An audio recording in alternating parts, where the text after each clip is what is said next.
सुल्तानकोट मां ख़बर ईंदासीं जिते ॿिनि धुरियुनि विच में झेड़ो थियो आहे। फायरिंग जी ॾे वठि कई वई आहे, जंहिंजे नतीजे में 13 वरियनि जो नींगर मारिजी वियो आहे।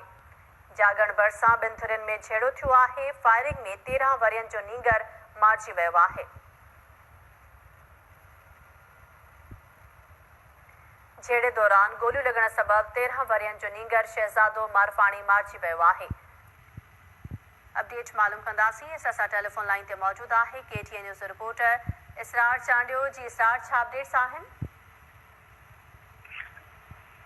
जी, सुल्तानकोट भरिसां कंपराणी ऐं मारफाणी बिरादरी जे ॿिनि धुरनि में झेड़ो थी पियो आहे। फायरिंग जे नतीजे हिकु शख्स पुटु अब्दुल लतीफ़ मारफाणी मारिजी वियो आहे, जॾहिं त कंपराणी बिरादरी तरफ़ां मोहम्मद खान कंपराणी ज़ख़्मी थी पियो आहे।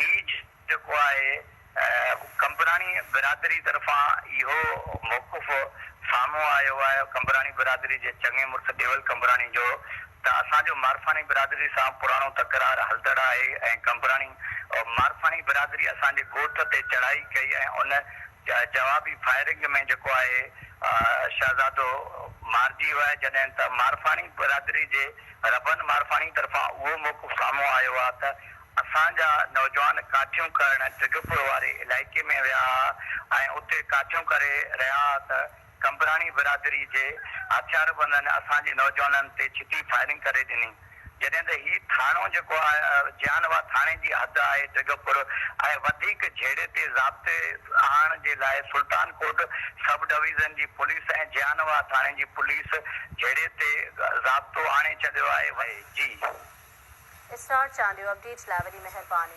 जागण भरिसां ॿिनि धुरियुनि में झेड़ो थियो आहे। फायरिंग जी ॾे वठि थी वई आहे। झेड़े दौरान गोलियूं लॻण सबबि 13 वरियनि जो नींगर शहज़ादो मारफाणी मारिजी वियो आहे।